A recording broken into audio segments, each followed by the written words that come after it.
بسم الله الرحمن الرحيم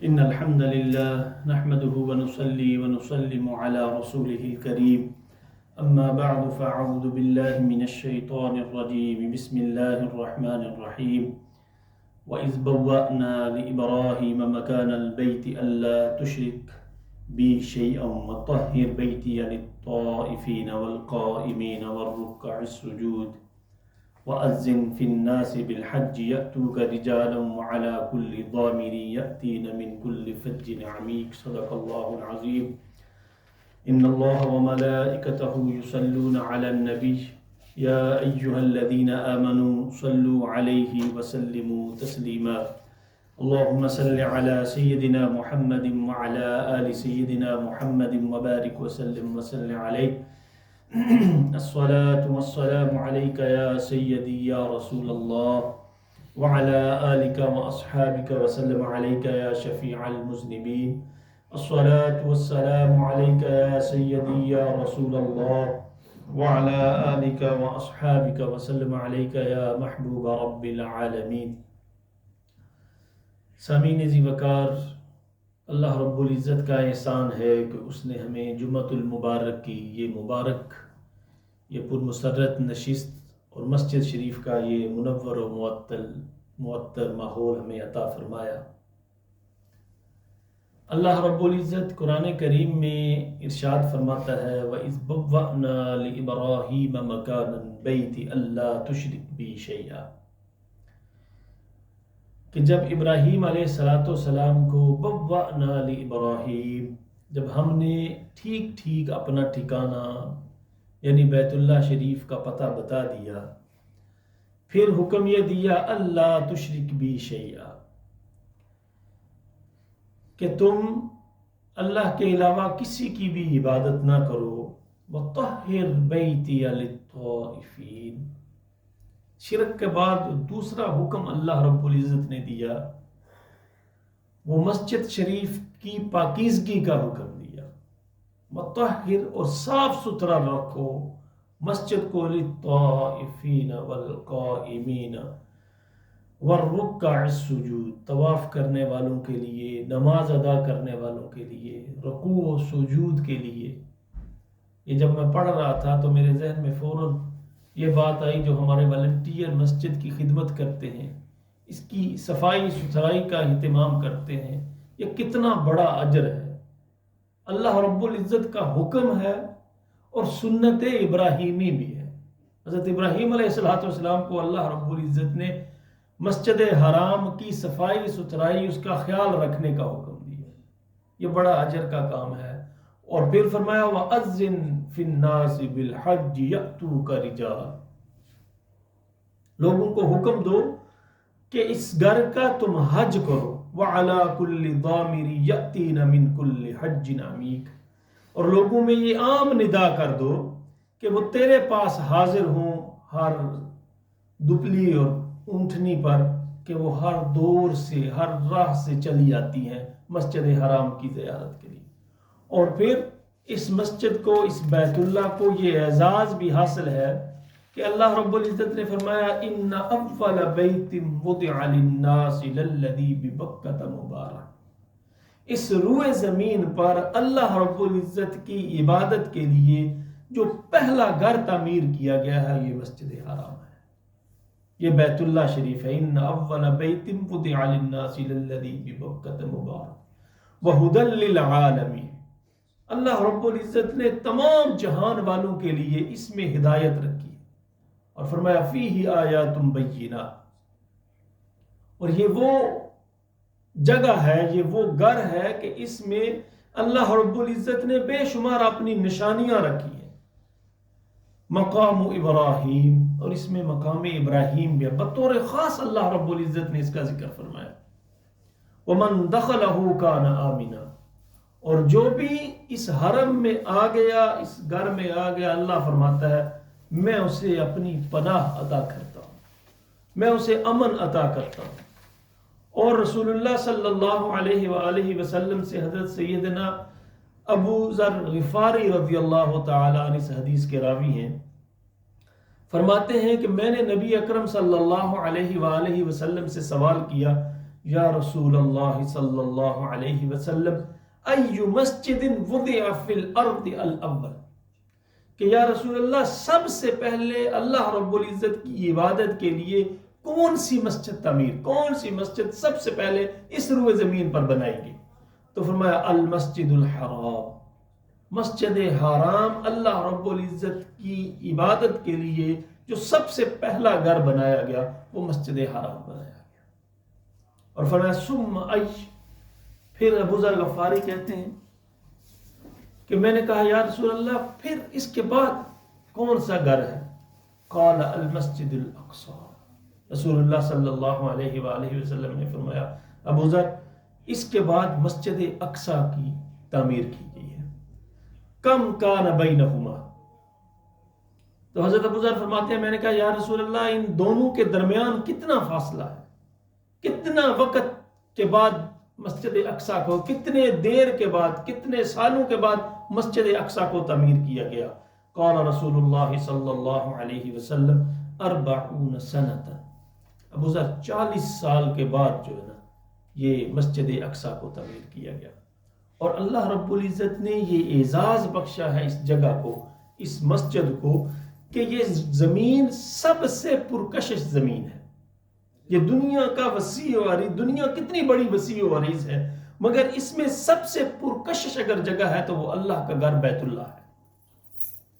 اس کی وجہ کیا ہے کہ تمام اہل اسلام بےتاب رہتے ہیں، مطلب جو بھی ایک بار جاتا ہے وہ بار بار اس کے دل میں خواہش ہوتی ہے کہ وہ میں پھر اس کی زیارت کے لیے جاؤں۔ جیسے ہم سب چھٹیاں منانے کے لیے کہیں نہ کہیں جاتے ہیں، تو اکثر ہوتا ہے اگر آپ ایک دفعہ جائیں تو دوسری دفعہ اس جگہ پہ نہیں جاتے، یا دوسری دفعہ چلے جائیں تو تیسری دفعہ نہیں جاتے۔ لیکن اللہ رب العزت نے یہ اعزاز بخشا ہے اس گھر کو، جو ایک دفعہ جاتا ہے وہ اس سے زیادہ طلب رکھتا ہے جانے کی، جو 2 دفعہ جاتا ہے وہ اس سے زیادہ طلب رکھتا ہے۔ کیوں؟ اللہ نے فرمایا وَإِذْ جَعَلْنَا الْبَيْتَ مَثَابَةً لِلنَّاسِ، کہ جب ہم نے اس گھر کو لوگوں کے لیے لوٹ کر آنے کی جگہ، بار بار آنے، اللہ نے اس گھر کے اندر کشش انسان کی رکھ دی ہے، وہ جتنی دفعہ جاتا ہے وہ پیاس اس کی اور ہو جاتی ہے، واپس آتا ہے پھر کہتا ہے پھر میں جاؤں۔ کیوں؟ اللہ کا وَإِذْ جَعَلْنَا الْبَيْتَ مَثَابَةً لِلنَّاسِ وَأَمْنًا۔ اور آپ کہیں پہ جاتے ہیں تو اگر آپ کو سکون نہ ہو تو آپ دوبارہ جتنی مرضی اس میں اٹریکشن ہو، جتنی مرضی وہ خوبصورت ہو، آپ اس جگہ پہ دوبارہ نہیں جاتے۔ اللہ نے فرمایا دونوں خوبیاں اس جگہ پہ میں نے رکھ دی، ایک تو اس میں نے اٹریکشن رکھی ہے، دوسرا کیا ہے؟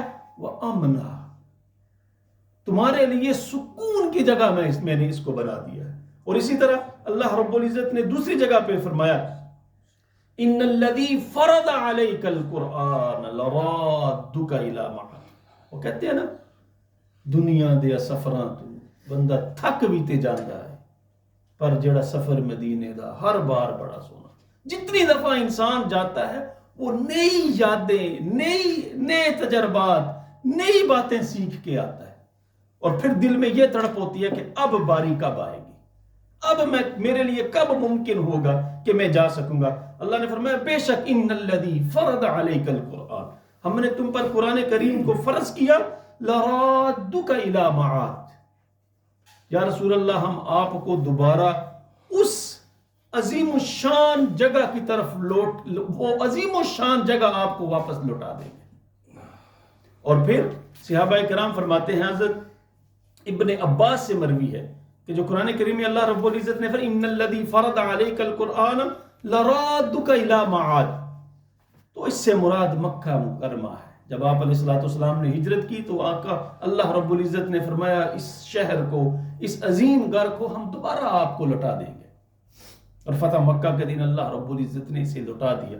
اور امام ابن قیم نے بڑی خوبصورت بات کہا کہ فجذبۃ للقلوب اعظم من جذب المغناطیس للحدید، کہ انسان ایمان والا جو جس کے دل میں ایمان ہے، اس کے لیے جو کعبے کی حرمت اور کعبے کی محبت ہے، اس کی مثال اس طرح لے لیجئے، وہ کعبے کی طرف یا اس عظیم گھر کی طرف اس طرح کھینچا چلا جاتا ہے جس طرح آپ لوہے کو مقناطیس کی طرف کریں تو وہ اس کی طرف اس کو اپنی طرف کھینچ لیتا ہے. اور پھر اللہ رب العزت نے ارشاد فرمایا اولم نمکن لهم حرما آمنا یجبا الیہ الثمرات. دیکھیں یہ ایسی سرزمین ہے کہ ظاہری طور پہ چٹیل میدان ہے, چٹیل پہاڑی علاقہ ہے, کچھ بھی نہیں ہے, سرسبز و شاداب نہیں ہے, لیکن اس کے باوجود اللہ رب العزت فرماتا ہے کیا ہم نے انہیں ایسے امن والے گھر میں جگہ نہیں دی؟ اولم نمکن لهم آمنا یجبا الیہ الثمرات کل شیء رزقا من لدنا, کہ دنیا کے ہر کونے سے ہر طرح کا رزق وہاں پہ اویلیبل ہے. اور حضرت ابراہیم علیہ السلام نے دعا کی تھی ربنا انی اسکنت من ذریتی بواد غیر ذی زرع عند بیتک المحرم. دنیا کا یہ دستور ہے نا یا رواج ہے کہ جب ہم کسی جگہ پہ منتقل ہوتے ہیں, ہجرت کرتے ہیں, تو ہم دیکھتے ہیں وہاں کی زمین زرخیز ہے کہ نہیں ہے, کاروبار کیسا ہے, رہنے کے لیے آسائشیں ہیں یا نہیں ہے, کم از کم بنیادی ضروریات کا انسان کے پاس وہاں پہ سامان مہیا ہوگا یا نہیں ہوگا. لیکن ابراہیم علیہ السلام کہتے ہیں اے اللہ ربنا انی اسکنت من, درد ٹپکتا ہے اس دعا سے کہ میں نے اپنی اولاد کو ایسی جگہ پہ ٹھہرا دیا ہے غیر ذی زرع, وہاں پہ اگنے کی کوئی چیز نہیں, غیر زرعی زمین ہے, عند بیتک المحرم ربنا. اور ہم کسی کو جب روانہ کرتے ہیں یا کسی کو کہیں بیچتے ہیں تو وہ کیا تاکید کرتے ہیں اسے, ہماری دنیاوی تاکید سے ہوتی ہے, توجہ دے کے پڑھنا, دل لگا کر کام کرنا, اس طرح کی باتیں ہم کرتے ہیں. لیکن حضرت ابراہیم علیہ السلام نے کیا کہا غیر ذی زرع عند بیتک المحرم ربنا لیقیموا الصلاۃ, اے اللہ جیسے بھی حالات ہوں لیقیموا الصلاۃ, نماز پہ دوامت کا انہیں میں تجھ سے دعا کرتا ہوں. لیقیموا فاجعل افئدۃ من الناس تہوی الیہم. انبیاء کا جو دستور ہوتا ہے وہ ہوتا ہی نرالا ہے. اب یہ جو بیت اللہ ہے اس میں اللہ رب العزت نے دو انسانیت کے لیے تحفے چھوڑے ہیں, وہ ایک مقام ابراہیم ہے اور حجر اسود ہے. آقا علیہ الصلوۃ والسلام نے فرمایا یہ اس روئے زمین پر یہ دو چیزیں ایسی ہیں جو جنت سے آئی ہوئی ہیں. اور ترمذی شریف کی حدیث ہے کہ فتح مکہ سے قبل مشرکین عرب کو کعبہ میں جانے کی اجازت تھی. فتح مکہ والے دن اللہ کے نبی نے یہ اعلان کر دیا کہ آج کے بعد مشرکین اس گھر کے طواف کے لیے یا حج کے لیے نہیں آ سکتے. اس کے بعد تو کہا کہ اس سے قبل مشرکین نے ان پتھروں کو چھوا جس کی وجہ سے ان کا نور چلا گیا. وَلَوْ لَمْ يَطْمِسْ نُورَهُمَا, کہ اگر اللہ رب العزت ان کا نور ختم نہ کرتا لَأَضَاءَتْهَا مَا بَيْنَ الْمَشْرِقِ وَالْمَغْرِبِ, مشرق سے لے کر مغرب تک ہر چیز کی روشنی کے لیے یہ کافی تھی. اور پھر حضرت عبداللہ بن عباس رضی اللہ تعالی عنہما فرماتے ہیں لیس فی الارض شیء من الجنت الا الرکن والمقام, کہ حجر اسود اور مقام ابراہیم کے علاوہ اس روئے زمین پر جنت کی کوئی چیز نہیں. وَإِنَّهُمَا جَوْهَرَتَانِ مِن جَوْهِرِ الْجَنَّةِ, یہ جنت کے خزانوں میں سے دو خزانے اللہ رب العزت نے عطا فرمائے ہیں. وَلَوْلَا مَا مَسَّهُمَا مِنْ أَهْلِ الشِّرْكِ مَا مَسَّهُمَا ذُو عَاهَةٍ إِلَّا شَفَاءَ اللَّهُ تَعَالَى. وہی کہ اگر ان کو مشرکین نہ چھوتے تو جو بھی مصیبت زدہ اسے ہاتھ لگاتا اللہ اسے شفا عطا فرماتے. اور ایک اور روایت میں فرمایا الابرا الاکمہ والابرص کے الفاظ بھی ہیں, یعنی مادرزاد اندھے اور برس میں مبتلا شخص بھی اسے ہاتھ لگاتا تو اسے شفا عطا کر دی جاتی. اور یہ جو خانہ کعبہ کی بظاہر ایک عمارت ہے وہ ایسی نئی عمارت کہ جو بہت ہی زیادہ جس پہ پھلچڑیاں یا کچھ ایسی, ایک سادہ سی عمارت ہے جس کے اوپر ایک کالے رنگ کا غلاف ہے, لیکن یہ ایسی پرشکوہ عمارت ہے کہ انسان جب بھی اسے دیکھتا ہے اللہ رب العزت کا کے جلال کا جلوہ اس میں نظر آتا ہے. آپ جتنی مرتبہ مرضی جائیں نا، جب بھی آپ کی پہلی نظر پڑے گی یقیناً انسان کی آنکھوں سے آنسو ٹپک جاتے ہیں. اور پھر آقا علیہ الصلوۃ والسلام نے فرمایا کہ النظر الی البیت عبادت، کہ اس گھر کو دیکھنا عبادت ہے. والناظر الی البیت بمنزلۃ الصائم القائم الدائم المخبت، کہ اس گھر کی زیارت کرنا بھی عبادت ہے، اور بیت اللہ کی طرف دیکھنے والا اس شخص کی طرح ہے جو ہمیشہ روزہ رکھنے والا ہے. والناظر الی البیت بمنزلۃ الصائم، روزہ وہ دیکھ رہا ہے، اس کو اس طرح ثواب عطا کیا جا رہا ہے جس طرح اللہ رب العزت ہمیشہ روزہ رکھنے والے کو اجر عطا فرماتا ہے. القائم الدائم، اور پھر جو عاجزی اختیار کرنے والا المخبت، اللہ رب العزت عاجزی اختیار کرنے والے کی طرح اسے اجر عطا فرماتا ہے. المجاہد فی سبیل اللہ سبحانہ وتعالی، اور جو اللہ کی راہ میں جہاد کرنے والا ہے. اور پھر حضرت زہیر بن محمد فرماتے ہیں الجالس فی المسجد، وہ اکثر جب آپ جائیں نا تو وہ کہتے ہوتے ہیں ہوٹل میں یا کسی آگے پیچھے جانے کے بجائے قرآن کریم کی تلاوت کریں اور مسجد حرام کو دیکھتے رہیں، درود پاک پڑھتے رہیں اور مسجد حرام کو، بیت اللہ شریف کو دیکھتے رہیں. الجالس فی المسجد ینظر الی البیت لا یطوف فیہ، کہ جو بندہ مسجد حرام میں بیٹھ کر بیت اللہ کو دیکھنے والا ہے لیکن وہ طواف نہ کر رہا ہو یا نماز نہ پڑھ رہا ہو، اس کے علاوہ جو ویسے ہی دیکھ رہا ہے، اس کی کیا فضیلت؟ فرمایا افضل من المصلی فی بیتہ، جو انسان گھر میں نماز پڑھ رہا ہے اللہ اس سے برابر اسے اجر عطا فرما، اس سے افضل اسے اجر عطا فرما رہا. کتنے بڑے اجر کی بات ہے. اور لا ینظر الی البیت، جو گھر میں بندہ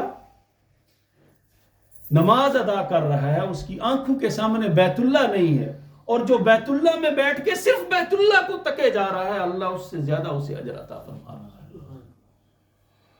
وَإِذْ جَعَلْنَا الْبَيْتَ مَثَابَةً لِلنَّاسِ وَأَمْنًا، یہی وجہ ہے کہ انسان، اللہ رب العزت نے اس گھر کا شوق اور اس کو دیکھنے کا شوق انسان کے دل میں بار بار، جیسے میں نے پہلے عرض کیا کہ آپ کہیں پہ چھٹیوں کے لیے جاتے ہیں، ایک دفعہ جائیں گے، دو دفعہ جائیں گے، تیسری دفعہ اس شہر میں اس ملک میں نہیں جائیں گے، لیکن اللہ نے دو خوبیوں کو اس جگہ پہ جمع کر دیا.